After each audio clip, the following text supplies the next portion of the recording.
Boa tarde, minha rapaziada. Ótima tarde, né, cara? Com vitória do Botafogo no dia anterior, a gente acorda até bem, né? Impressionante. É outra coisa. Quando a gente acorda de manhã e o Botafogo ganhou no dia anterior, não tropeçou, não perdeu, ganhou a partida, jogou bem, ficou tudo certo, não tem notícia ruim. A gente, pô, acorda tranquilão, né, cara? Pô, tomei meu cafezinho aqui, tô suave, tô bem, dei bom dia pra todo mundo, tô de bom humor. Enfim, mas vamos trocar uma ideia sobre esse Botafogo. Tá? Vamos falar agora de alguns índices interessantíssimos. O Botafogo, além de líder do Campeonato Carioca, provisoriamente falando, é um time, nesse momento, né, nesse dia 12 de fevereiro, é um time recordista em um aspecto defensivo, tá? Nesse momento, ele é líder de um ranking nacional, a gente vai falar um pouco sobre isso.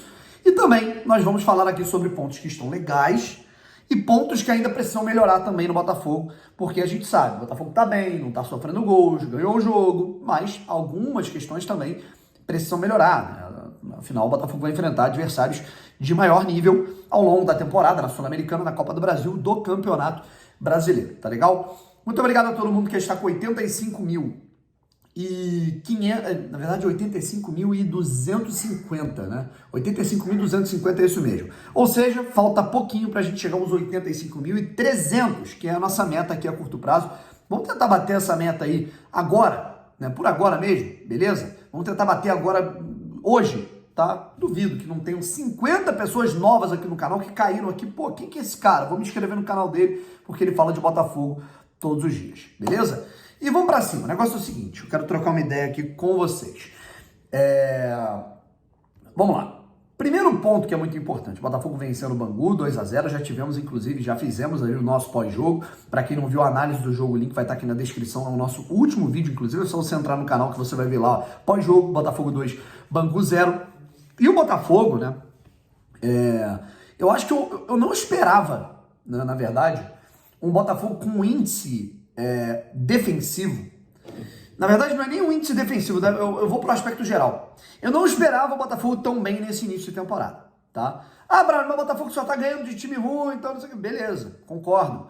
Né? Tudo bem que ganhou do Fluminense e tal, mas o básico do básico é você fazer partidas sólidas e pontuar de maneira significativa contra essas equipes. E o Botafogo, nesse momento, é o líder provisório do Campeonato Carioca, mesmo que o Flamengo tenha jogos a menos, foi jogar lá um Mundial e tudo mais. Eu não esperava, eu esperava que o Botafogo passasse uma certa dificuldade nesse Carioca, não pelo nível do time, não pelo nível do trabalho, mas pelas situações que aconteceram na SAF, essa questão do fluxo de caixa, eu pensei que pudesse atrapalhar os planos e gerar invadir aquele ambiente interno e prejudicar o planejamento, né, o andamento do trabalho do Botafogo no dia a dia. Graças a Deus isso não está acontecendo. E principalmente pelo aspecto da pré-temporada, que o Castro teve que replanejar tudo, sabe? O Botafogo adiou suas férias, o Botafogo entraria na pré-temporada apenas em janeiro, enquanto todo mundo voltou em dezembro. O Botafogo foi fazer aquele amistoso com o Crystal Palace, se planejou mal para o Campeonato Carioca, isso foi um erro do John Textor, já falamos aqui.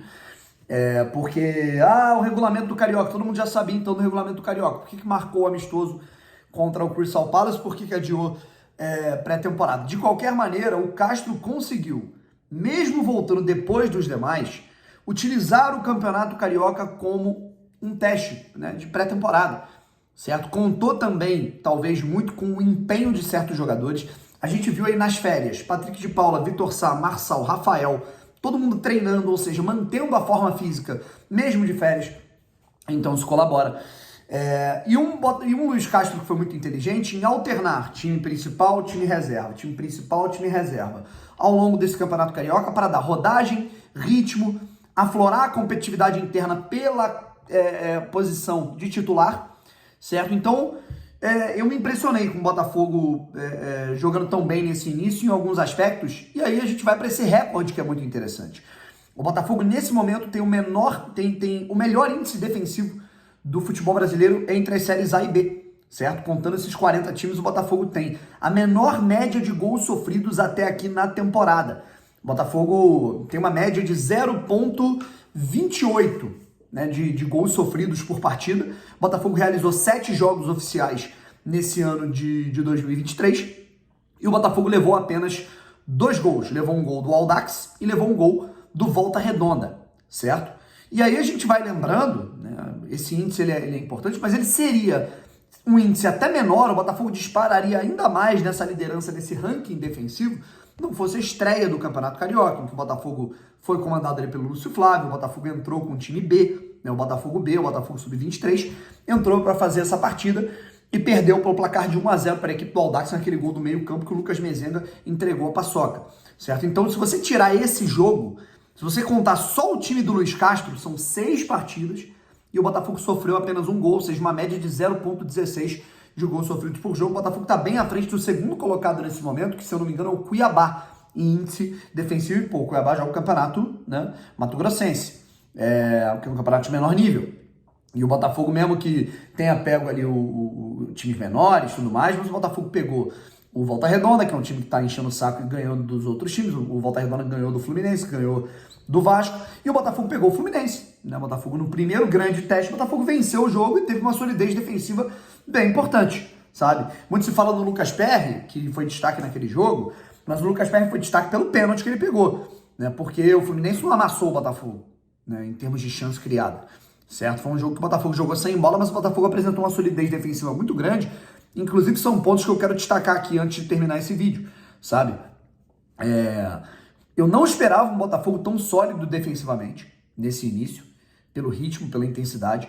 E eu não esperava um pós-perda tão interessante, sabe? O Botafogo é um time que sufoca o seu adversário e, nesse momento, é o time que mais rouba bolas no campo adversário no Campeonato Carioca, sabe? Era uma questão que ela não estava ainda alinhada no ano passado. Em pouquíssimo tempo, o Castro conseguiu alinhar nesse 2023. E o Botafogo está cada vez mais roubando bolas e menos cometendo faltas, sabe? Então, isso é muito interessante, sabe? Eu estou muito satisfeito com isso. O que eu acho que já melhorou, na verdade, é o equilíbrio entre os dois lados para atacar. O Botafogo atacou mais para o lado direito no segundo tempo e criou boas oportunidades por ali. O único ponto que eu acho que não é nem o aspecto do Castro, tá? Aí, meu amigo Fabiano Bandeira já tinha filmado, inclusive, um treino no ano passado, e isso é um erro do Botafogo, né? Um erro dos jogadores, que é a pontaria, a finalização, é a tomada de decisão, sabe? A gente não pode perder os gols da maneira que a gente perde, né? Contra o Bangu, ok, que a gente vai criar outras oportunidades, a gente vai fazer 2. Mas e numa Copa do Brasil, que é um jogo único, certo? E numa Copa Sul-Americana, num jogo fora de casa, num gramado complicado. Nem num jogo contra um Corinthians, contra um Palmeiras, contra um Grêmio. O Botafogo não pode perder essas oportunidades. Nesse momento, é o que me aflige um pouco mais. Mas de resto, cara, pô, transição defensiva, pós-perda, compactação defensiva do time, individualmente os zagueiros muitíssimo bem. Cara, o Botafogo tá legal, mas obviamente tem que evoluir em alguns aspectos. Próximo desafio, Botafogo e Vasco, quinta-feira no Maracanã. Clássico é clássico, tudo pode acontecer, mas o Botafogo tá num bom caminho. Valeu? Tamo junto e fui!